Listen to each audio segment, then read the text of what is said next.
चरक संहिता के अध्ययन हेतु आप सभी का स्वागत है।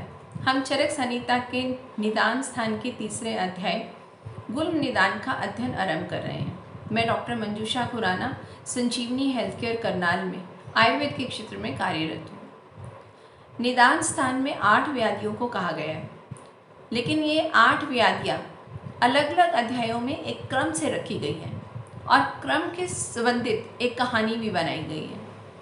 ऐसा कहा गया कि दक्ष के यज्ञ में अवरोध उत्पन्न हुआ और उससे गुस्सा उत्पन्न हुआ, गुस्से से ज्वर उत्पन्न हुआ और वहाँ पित्त प्रकोपित हुआ। पित्त के पश्चात प्रकोपित पित्त ने रक्त को दूषित किया और फिर रक्त पित्त उत्पन्न हुआ और इन दोनों के भय से भाग दौड़ उत्पन्न हुई और भाग दौड़ से ही वायु की वृद्धि हुई और उससे गुल्म हुआ। तो इस प्रकार गुल्म व्याधि के बारे में कहा गया है और गुल्म का अर्थ बांधना होता है, तो यह रोग से संबंधित ही है, इसलिए इसे गुल्म कहा गया है। और कैसे ये संबंधित है अब हम इस अध्याय में जानेंगे। और इस अध्याय में ये सबसे पहले कहा गया कि इसकी संख्या और प्रकार क्या है। यहाँ निदान के प्रसंग में 5 प्रकार के गुल्म होते हैं: वात गुल्म, पित्त गुल्म, कफ गुल्म, सन्निपातज गुल्म और रक्त गुल्म। 5 प्रकार के गुल्म बताए गए हैं, जिनमें से 3 तो दोषों के अनुसार, वात जहाँ प्रकोपित होगा वहाँ पर वातज गुल्म, जहाँ पित्त प्रकोपित होगा पित्तज गुल्म, जहाँ कफ प्रकोपित होगा कफज गुल्म। 3 दोषों के अनुसार हुए, लेकिन जिस स्थिति में तीनों ही दोष प्रकोपित होंगे उसे सन्निपातज गुल्म कहा जाएगा और जहाँ रक्त से संबंधित गुल्म होगा उसे रक्तज गुल्म कहा जाएगा। ये गुल्म चाहे वातज, पित्तज, सन्निपातज और रक्तज 5 कहे गए हैं, लेकिन इन 5 में ही वायु प्रकोपित मुख्यतः होगा ही, क्योंकि ये वातज व्याधि कही गई है।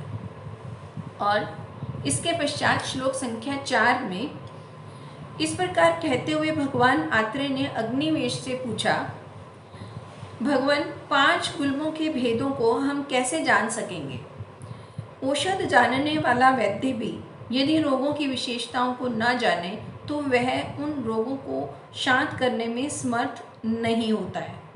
तो यहाँ अग्निवेशी का प्रश्न था कि ये जो 5 प्रकार के गुल्म कहे हैं, अब उन गुल्मों को हम कैसे पहचानें कि ये वातज है, पित्तज है, कफज है, सन्निपातज है या रक्तज है।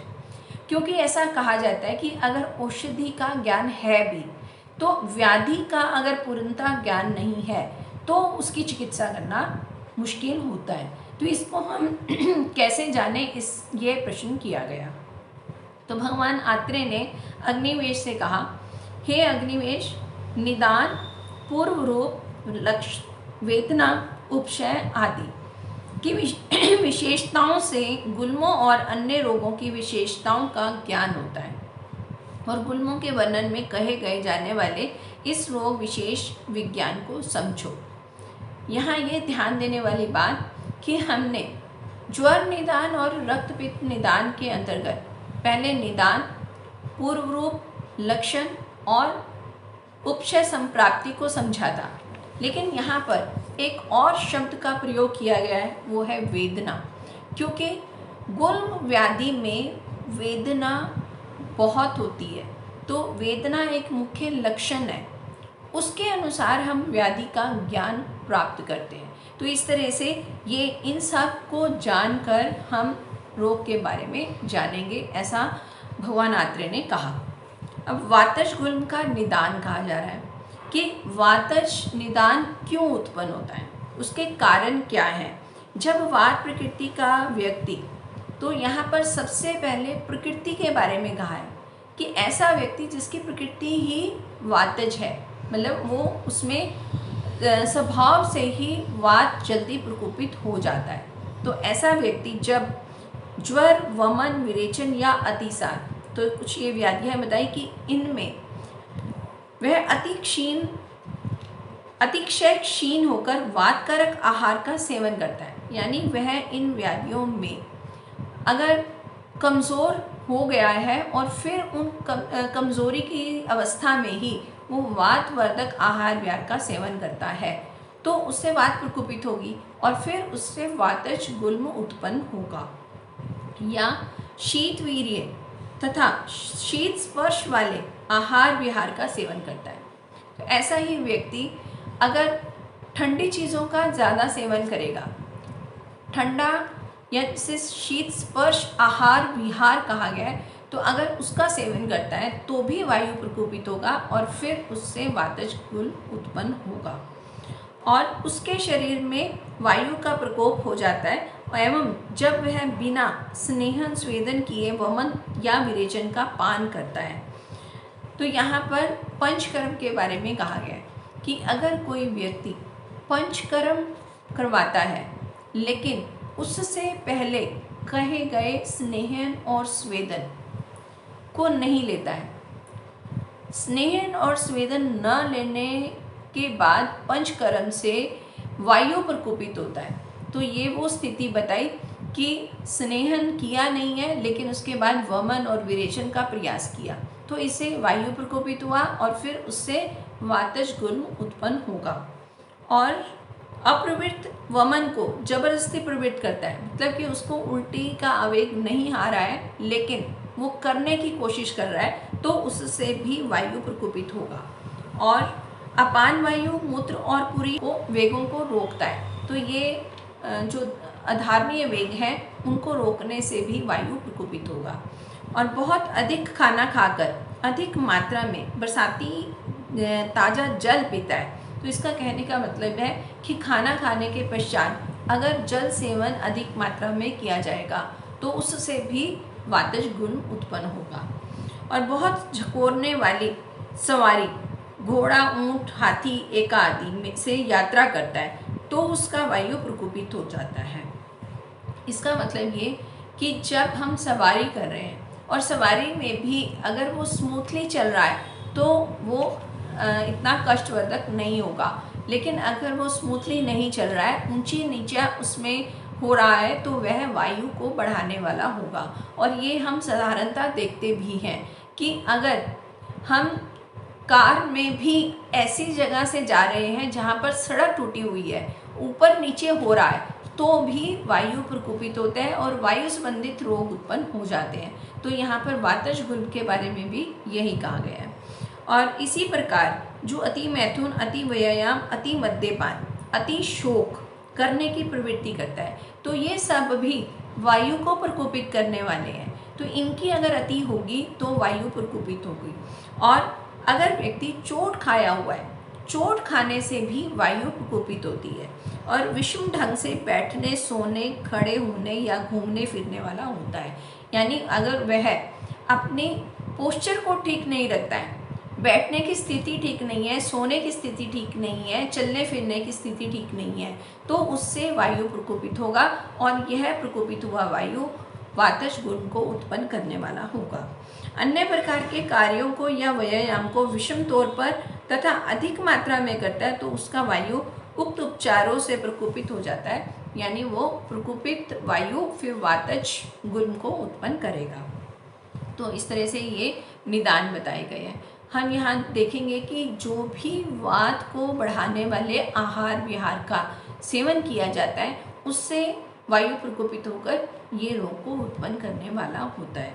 और इसके पश्चात एक सारणी दी गई और इस सारणी में गुल्म के संप्राप्ति बताई गई है कि वात प्रकोपक आहार विहार का सेवन किया, उससे वात प्रकोपित हुआ और फिर यह महास्रोत में प्रवेश कर गया। तो महास्रोत यहाँ पर मुख से गुदा तक का जो स्रोत है उसे महास्रोत कहा गया है। तो ये वायु इस महास्रोत में प्रवेश करके गुल्म उत्पन्न करती है। और ये फिर वहाँ ये कहा कि उधर के किसी भी एक भाग में व्याप्त होकर, यानी जो प्रकोपित वायु महास्रोत में गई वहाँ पर वह एकत्रित होकर पिंड रूप में बन जाएगी और उससे गुल्म उत्पन्न होगा। और इसमें मुख्यतः जो दोष की प्रधानता बताई वो वात की प्रधानता है, दुष्य इसमें निराश्रय है। और यहाँ जो अधिष्ठान बताए गए हैं वो हैं पार्श्व, दोनों पार्श्व और हृदय, नाभि और बस्ती। ये विशेष तौर पर, और ये अधिष्ठान या ऐसे समझे कि गुल्म के स्थान कौन से हैं, ये परीक्षा में प्रश्न भी पूछा जाता है। तो उसे उस दृष्टि से ये एक महत्वपूर्ण है कि हमें ध्यान देना होगा कि गुल्म के अधिष्ठान दोनों पार्श्व हृदय और नाभि और बस्ती बताए गए हैं। और इसमें अगर स्रोतस पूछा जाए तो महास्रोत यानी मुख से गुदा तक का स्रोत कहा गया है। और वातज गुल्म की संप्राप्ति कही गई कि वह प्रकोपित हुआ वायु महास्रोत में जाकर रुक्ष होने के कारण कठिन होकर कोष्ठ में व्याप्त होकर एक पिंडाकार कुंडली भूत बनकर हृदय में, बस्ती में और दोनों पार्श्वों में या नाभि में, इनमें से किसी भी एक स्थान पर अपना स्थान बना लेता है। यह फिर शूल उत्पन्न करता है। तो अभी हमने जो सारणी समझी थी वही बात यहाँ पर कही गई है। और जब गुल्म उत्पन्न हो जाता है तो वेदना होती है।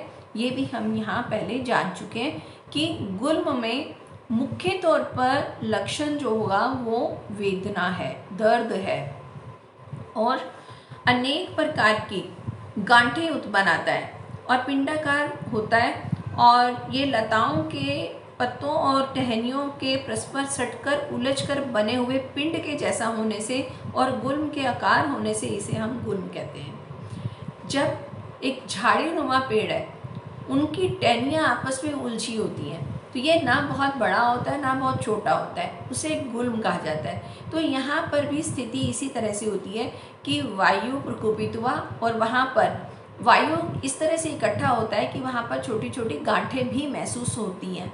तो इस तरह से ये जो स्थिति है उसको हम गुल्म कहते हैं। और अब वातज गुल्म का लक्षण कहा गया है कि यह वायु गुल्म के आकार को कभी बड़ा बना देती है और कभी छोटा बना देती है, बार बार ऐसा होता है। तो गुल्म की मुख्यतः पहचान है कि जब भी गुल्म उत्पन्न होगा और विशेष तौर पर जब वात प्रकोपित हुआ तो वहाँ पर कभी वो जगह या पिंड रूप में जो हमें दिखाई दे रहा है वो कभी बहुत छोटा हो जाएगा और फिर कभी बहुत बड़ा हो जाएगा। तो इस तरह से ये कम ज़्यादा होता रहेगा। तो यह एक लक्षण है जिससे हम ये पहचान सकते हैं कि यह वातज गुल्म है। और फिर वायु की चंचलता के कारण अनिश्चित रूप से कभी अधिक और कभी हल्की वेदना होती है। तो जैसे वो कभी छोटा होता है कभी बड़ा होता है, उसी के अनुसार वेदना भी वैसी होगी कि वो कभी कम और कभी ज़्यादा। तो ये वातज गुल्म का लक्षण। और मुख्यतः एक और लक्षण कहा कि अंगों में चींटियों के चलने जैसी प्रतीति होती है। ऐसा महसूस होता है कि शरीर में चींटियाँ चल रही हैं।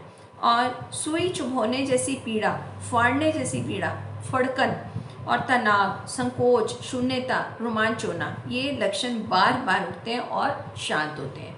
तो ये फिर यहाँ पर कहा जा रहा है कि अगर ये वातज गुल्म है तो उस समय ये स्थिति कभी ज़्यादा होगी कभी कम होगी। तो ये लक्षणों में भी इसी तरह से कम ज़्यादा होता रहेगा। और अगर रोगी को ऐसा अनुभव होता है कि जैसे गुल्म स्थान में अंकुश चुभा दिया गया है, मतलब बहुत तीखा दर्द होता है और सायंकाल में ज्वर हो जाता है। तो ये भी एक मुख्य लक्षण कहा गया। मुख सूखने लगता है, ड्राइनेस आता है और श्वास रुकता है।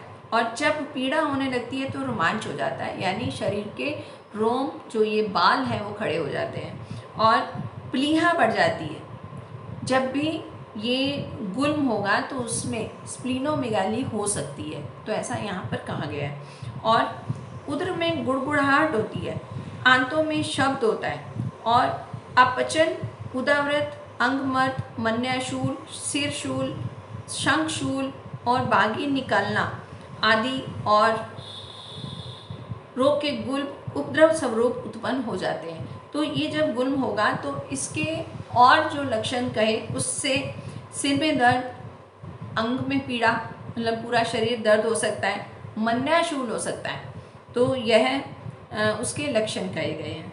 और गुल्म के वात जन्य होने पर त्वचा, नख, नेत्र, वंदन, मूत्र और मल काले, लाल और परुष यानी खुरदरे हो जाते हैं। तो ये वातज रोग है और वातज गुल्म है।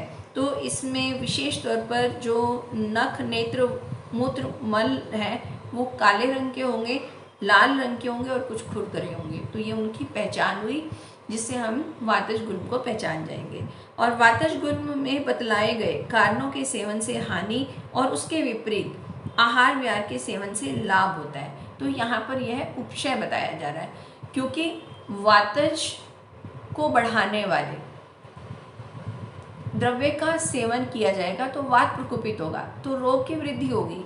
ऐसी स्थिति में रोगी को वातवर्धक आहार विहार अच्छा नहीं लगेगा, वो उसका सेवन नहीं करेगा।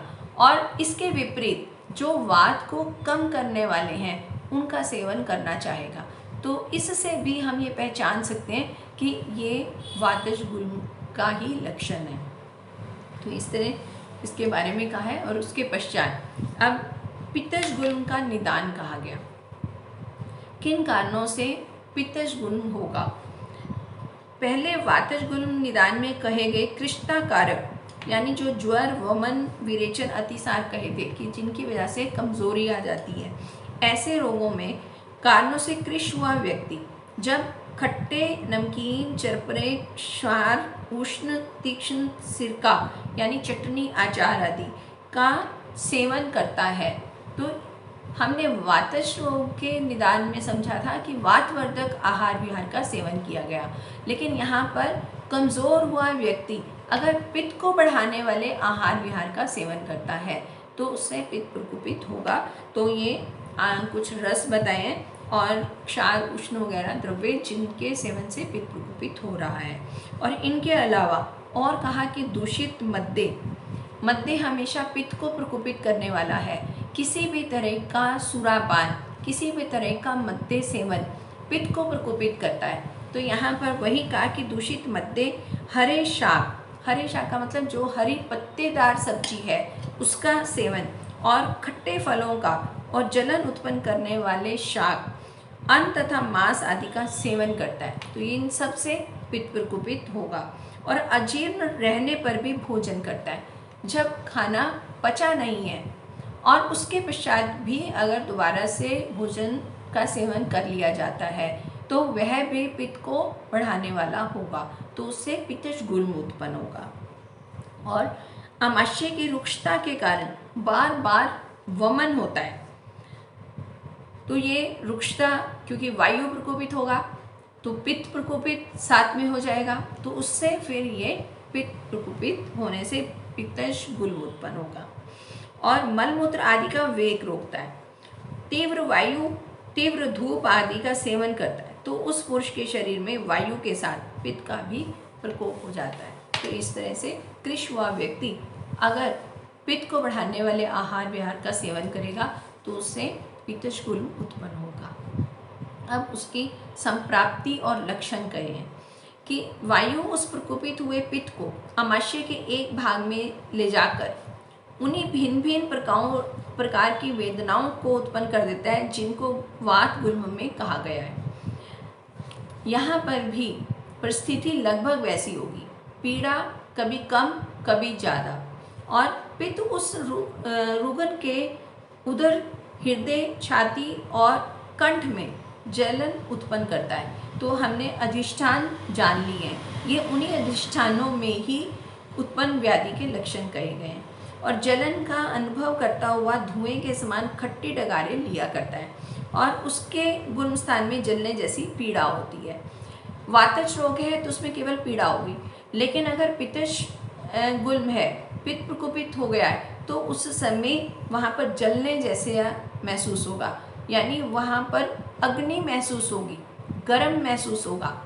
पीड़ा तो होगी क्योंकि वात तो प्रकोपित है, लेकिन पित्त भी साथ में है तो यहाँ पर अग्नि भी महसूस होगी। जैसे धुआं उठ रहा हो और गरम गरम वाष्प निकल रहा हो, ऐसा प्रतीत होता है।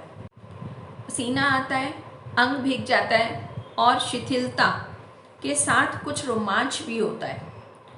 तो ये सभी पित्त प्रकोपित के लक्षण कहे। ज्वर, चक्कर आना, हृदय में धुकधुकी, प्यास की अधिकता, गले में, तालू में और बदन में सूखापन, मूर्छा और अतिसार, ये उपद्रव उत्पन्न हो जाते हैं। तो ये उनकी आगे और कॉम्प्लिकेशंस बताई गई हैं कि ये सब चीज़ें होंगी, क्योंकि वात भी प्रकोपित है, पित्त भी प्रकोपित है, तो इन दोनों से मिले जुले ये लक्षण होंगे। और त्वचा, नख, नेत्र, वंदन, मूत्र और मल का रंग हरा तथा हल्दी के समान हो जाता है। वातज में जो मल का रंग कहा वो काला और लाल और रुक्ष कहा था, लेकिन यहाँ पर जो रंग है वो हरा और हल्दी के रंग जैसा कहा है, क्योंकि यहाँ पित्त प्रकोपित है, तो इससे हम ये पहचान सकते हैं। और पित्त गुल्म में कहे कारण प्रतिकूल पड़ते हैं और उसके विपरीत आहार विहार का सेवन लाभकर होता है।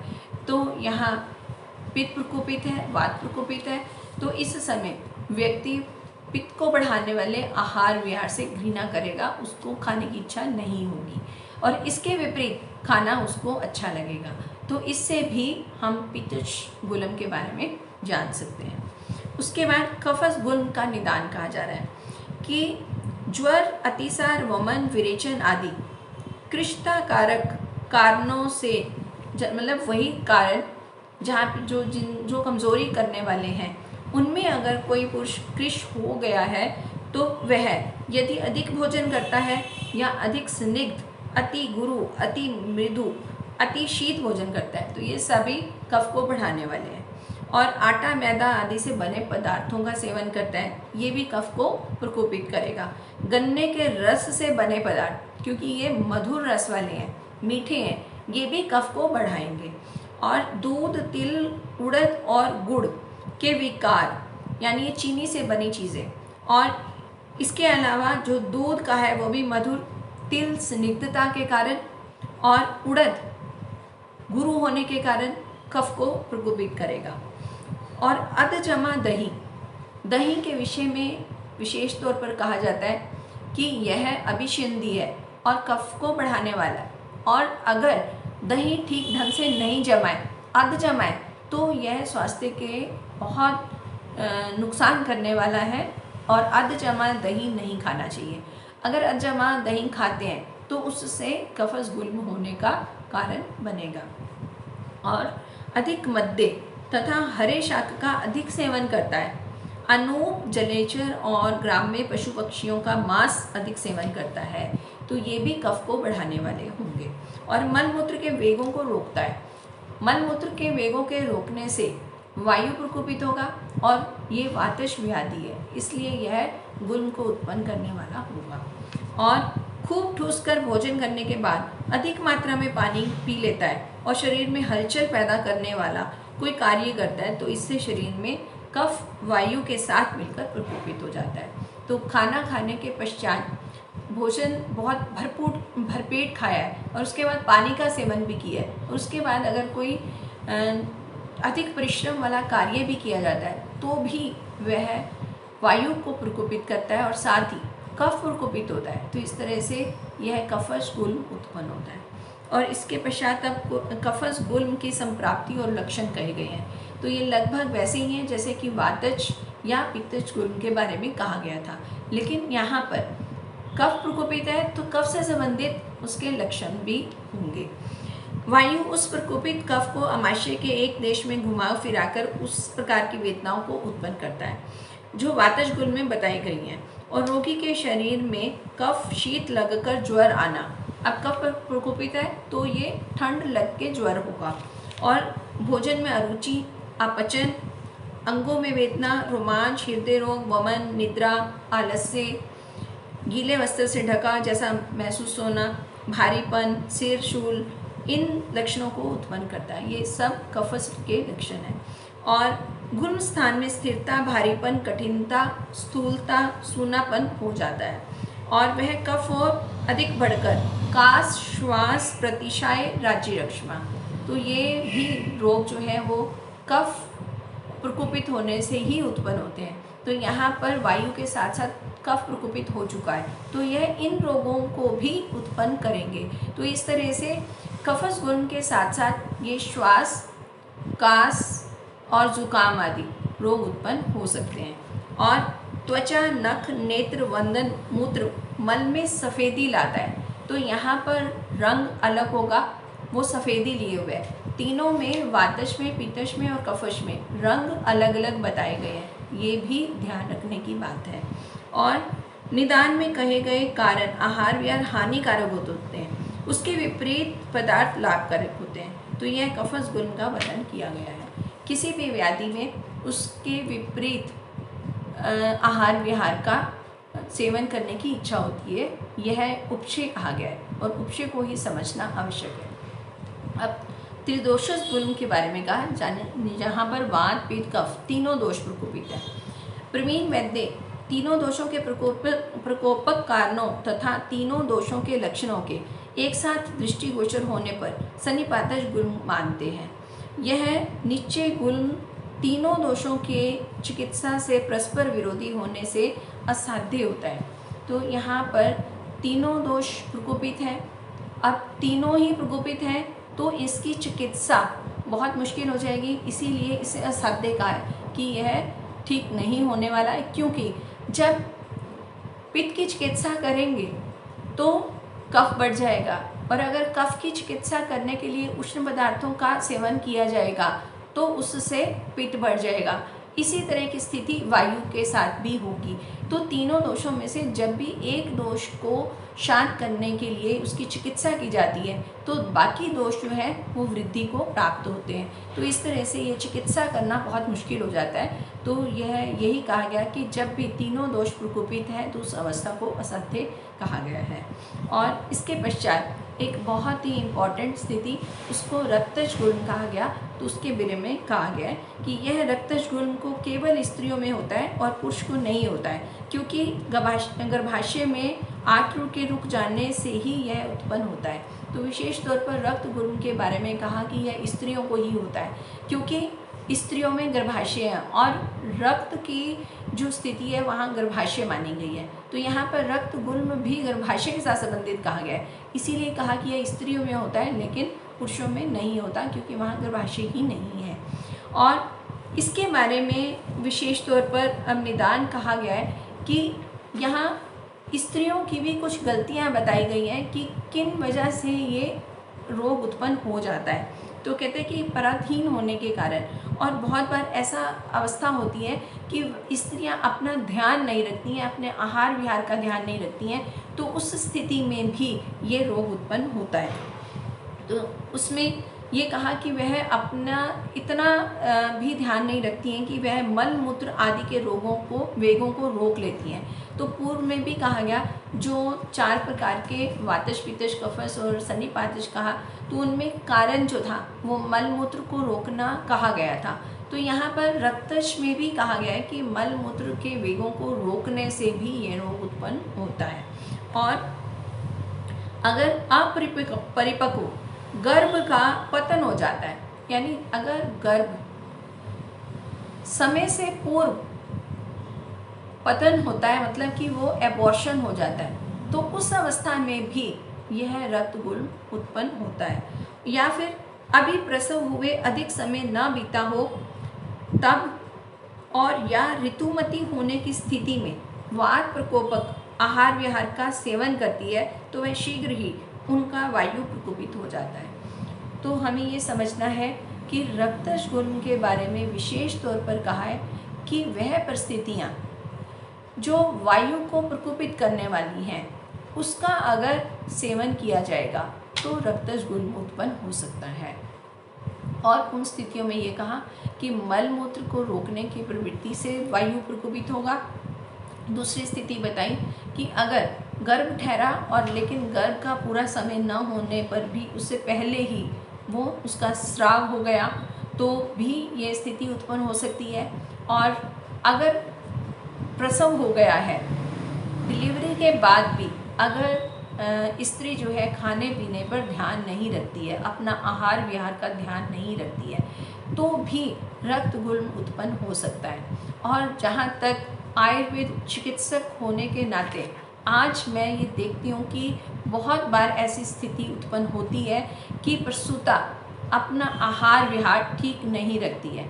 यहाँ तक कि आधुनिक साइंस इसको ना मानते हुए खाने पीने पे भी विशेष तौर पर ध्यान देने के लिए स्त्री को नहीं कहा जाता है। तो यहाँ ये अवश्य कहा गया है कि प्रसूता को प्रसव के पश्चात अपने आहार विहार का विशेष ध्यान रखना है। अगर ऐसा नहीं किया जाएगा तो गुल्म उत्पन्न हो सकता है। रोग को रक्तज गुल्म की संप्राप्ति। पूर्वोक्त कारणों से प्रकोपित हुआ वायु योनि मुख में प्रवेश करके आने वाले ऋतुधर्म यानी आद्र को रोक देती है और प्रतिमास रुकता हुआ वह आद्र उदर में वृद्धि कर देता है और पेट फूल जाता है। तो यहाँ पर संप्राप्ति में ऐसा कहा कि जब भी वायु प्रकोपित होगी वह योनि मार्ग को रोक देगी और वहाँ से रक्त जो स्राव होना चाहिए, योनि से रक्त निकलना चाहिए, वो नहीं निकलेगा और वो वहीं पर इकट्ठा होता जाएगा और इकट्ठा होने के साथ वो गर्भाशय को बढ़ा देगा और फिर वह उससे पेट भी बड़ा होगा। तो इस तरह से ये संप्राप्ति कही गई है। गर्भाशय एक ऐसा अवयव है होगा, उसके अनुसार वो उसका आकार बड़ा हो जाएगा। अगर वहाँ गर्भ है तो गर्भ के अनुसार उसका साइज़ बड़ा हो रहा है, लेकिन अगर वहाँ पर वायु एकत्रित हुई है या रक्त एकत्रित है तो भी उसका आकार बड़ा हो जाएगा। तो यहाँ पर वही चीज़ कही गई है।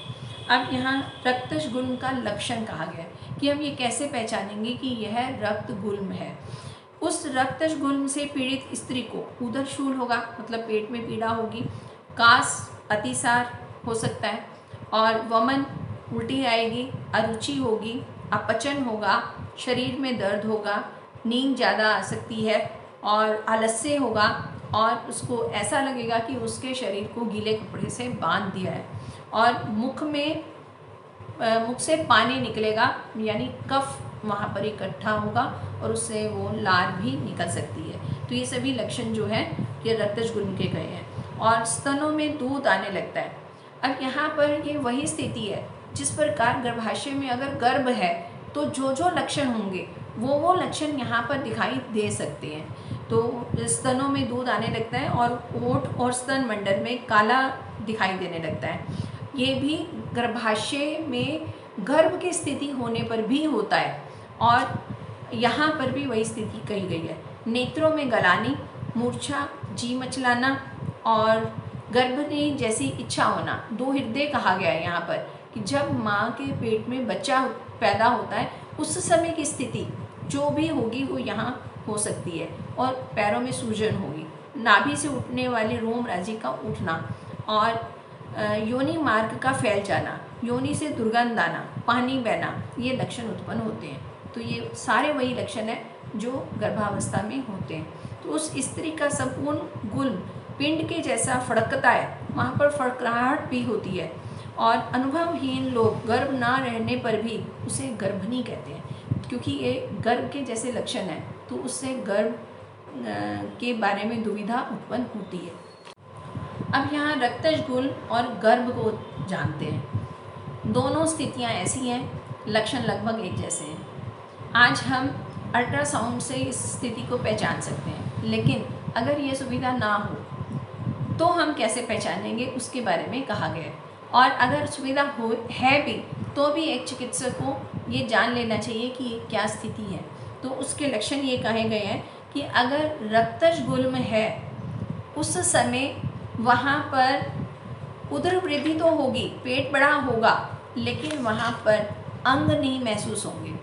गर्भावस्था में हम अंगों को पहचान सकते हैं, बच्चे को पहचान सकते हैं, लेकिन गुल्म में बच्चा है ही नहीं तो अंग होंगे ही नहीं। और इसके अलावा जो स्पंदन है, स्पंदन दोनों में होगा, लेकिन स्पंदन में अंतर होगा। अगर गर्भावस्था है तो वो निश्चित स्पंदन होगा, लेकिन गुल्म है तो निश्चित नहीं होगा।